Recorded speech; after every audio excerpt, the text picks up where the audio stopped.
يا ويلي، شو المنظر هاد؟ تخيلوا معي أعزائي المشاهدين رعاكم الله إنه بألمانيا في عندهم ملفوف محشي. تابعوا معي الفيديو لحتى أورجيكم شو بيعملوا هالملاعين.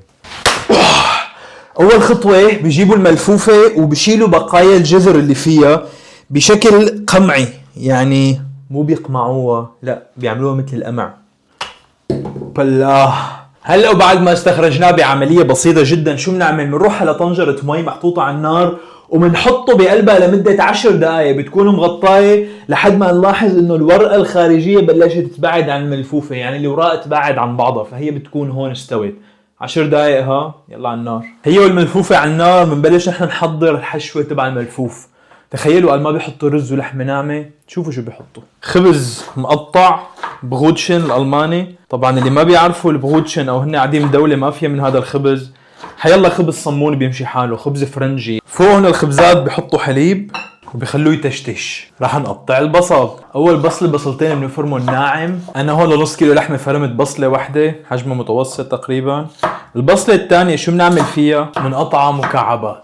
وهلا بعد ما تشتشوا الخبزات بنحط فوقهم البصله اللي فرمناها ناعم واللي فرمناها خشنه مكعباتها. ايوه الوصفه كتير سهله ما أنا معقده رغم تعقيده الالمان، لانه اكلاتهم كتير بسيطه لانه ما عندهم وقت للطبخ. فوقهم بنحط اللحمه الناعمه نص كيلو، بيضه بدون قشر، وبعدين ملح وفلفل حسب الرغبه، وبعدين جوزة الطيب او الموسكاتنوس كما تسمى باللغه الالمانيه. هيك على الطريقه الالمانيه بتكون جاهزه. حطينا كل المكونات اللي بالوصفه الاساسيه لازم تنحط فيها، بس انا البودي ما فيني ما اضيف التاتش الخاص تبعي، وكوني كتير بحب التوم صفنت فيها للاكله هيك قلت لحالي والله بتتحمل لها سنين توم. فهل رح يخانقونا الالمان oder würden die das akzeptieren wenn ich Knoblauch hier in diesem Rezept reinmache? Das kann ich nicht garantieren. ما فيني اتاكد من هذا الشيء، بس اكتبوا لي تحت بالكومنتار wenn das in Ordnung ist wenn ich Knoblauch hier rein tue, ja oder nein. اظن الالمان جماعه كتير open mind وفري، ما راح يزعلوا من سنين توم بقلب الاكله، مو مثل حكايتنا نحن. اذا حطينا رشه ملح زياده يقولوا هلواه هالاكله مو على اصولها بنوب يا ابني، والله ما لك علاقه، ما بتعرف شلون تساوي حفنطشاوي بالشفنطاح. يخرب بيت سنتك الهي، كلها رشه ملح زايده. اما الخطوه اللي بعدها ندعكهم دعكا مبرحا. سبحان الله، نحن بنحط رز بقلب الحشوه، هن ما عندهم ثقافه الرز فبيحطوا خبز. ثقافات الشعوب ايام عن جد من خلال الاكلات بتكتشفوها وبتعرفوا شو في عندهم باراضيهم وعلى شو ربيوا. هلا وبعد ان خلطناها خلطا مبرحا شو بنعمل؟ نجيب صينيه الفرن بنحط بقلبها شقفه، ونجيب حبه الملفوف المسلوقه وبنحطها عليها. نجيب بعدين صينيه شقفه مطبخ ونبلش ناخد وراء الملفوف المتساقطة. شو بنعمل؟ بنشيل هذا الجزء القاسي من الورقة بهالشكل هذا، هيدا الجزء ما بدنا اياه. بعدين بنجيب حبة الملفوف او ورقة الملفوف بنمسكها بايدنا هيك وبنلبس كف. بناخد ورقة الملفوف وبنحط بقلبها كمية اللحمة، يعني بدكم تقول هيك مثل حبة اللحمة اللي بدنا نحطها على المقلاة بدنا نعمل برجر. ناخدها هيك وبنحطها هون وبعدين بنسكر عليها. شوفوا شو سهل حشي الملفوف عند الألمان، مو معذبين حالهم ولافين وما بعرف شو. بعدين بنجيب ورقة ملفوف تانية بنشيل منها هذا الجزء، وبنجيب محل ما سكرنا بنحطه بقلبها للملفوفة التانية الجديدة، نعملها هيك ومنلف عليها بهالشكل. شايفين؟ بسيطة كتير الحركة، كتير مو شوي. بنعمل لها ورقتين او 3 حسب نحن قديش بنحب سماكتها. انا بدي اكتفي بورقتين، ما حابة تكون كتير سميكة. هلا شوفوا على الحركة الخطيرة.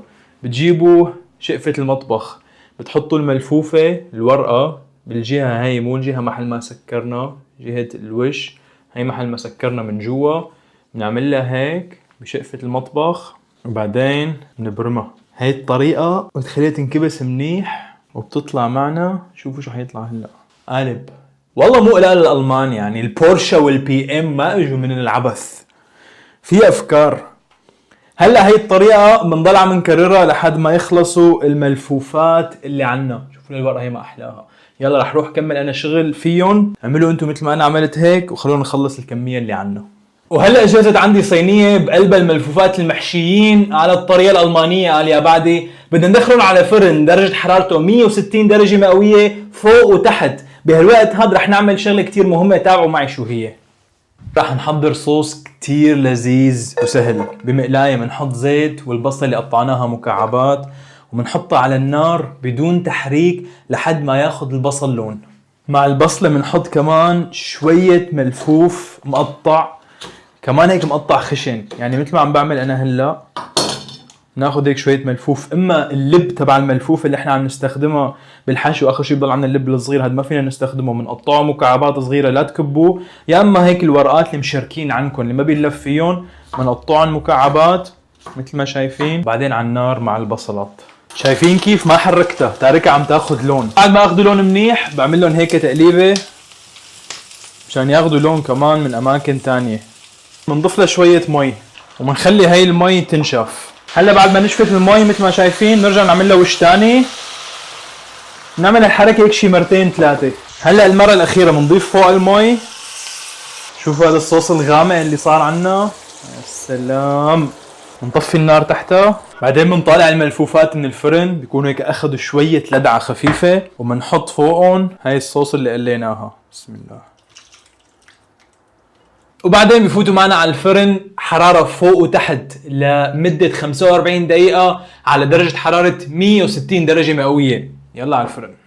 هلا ولبين ما تطلع اكلتنا من الفرن نروح بنعملنا برمة بالقناة عندي على اليوتيوب، وقبل ما نعمل البرمة اتأكدوا انه عملتوا اشتراك بالقناة وفعلتوا زر الجرس مشان توصلكم اشعارات للوصفات الخنفشارية من البودي. وهلا بعد مرور 45 دقيقة على الملفوفات بالفرن طلع المنظر خرافي، بس الريحة خنفشارية، مو معقول شو طيب الريحة. شوفوا معي هلا شو بنعمل. بناخذ الملفوفات وبنحطهم على جنب بصحن، بنجيب المقلاية اللي كنا عم نحضر فيها الصوص وبننزل بقلبها المي والبصل والملفوف اللي ضفناهم فوق الملفوفات قبل ما يفوتوا على الفرن. وشوفوا شو رح نساوي فيهم.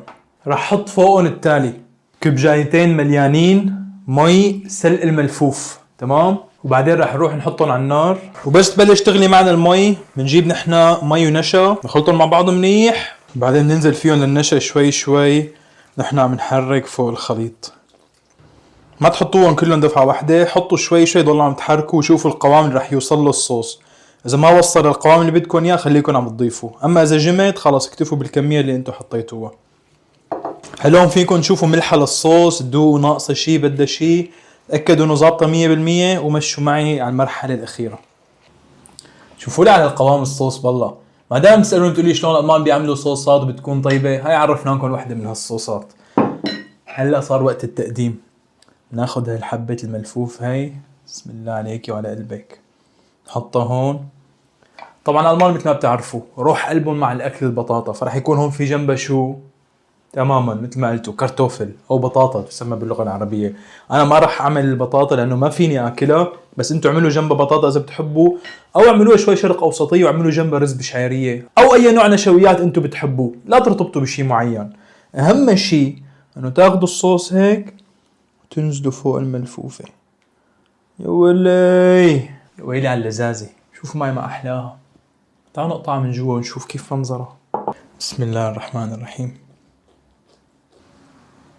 يا ويلي شو المنظر هاد، والله شي خنفشاري عن جد. على عيني ألمانيا والله، تاريخ مو بس شاطرين بالسيارات الدرسانين، عندهم كم أكلة ظريفة بس ما بيحكونا. هلأ صار لازم ندوق صح؟ أنا ما بقى فيني قاوم يعني على ريحة الصوص هاد وريحة الكرملة وريحة اللحمة اللي جوا، ريحة جوزة الطيب، روايح عم تتصارع طرب بالعريق ولي. بسم الله الرحمن الرحيم. عن جد عم تمطر بتمي. ريحة الملفوف ملفوف ما في مزح.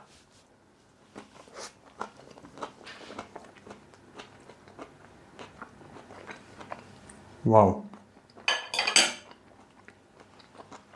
نو كومنت. هاي الوصفة لازم تتجرب. سقفة للملفوف الألماني. الوصفة خلصت لهون، بتمنى تجربوها. كان معكم البودي، نلقاكم بحبشكنات قادمة وشو سلام.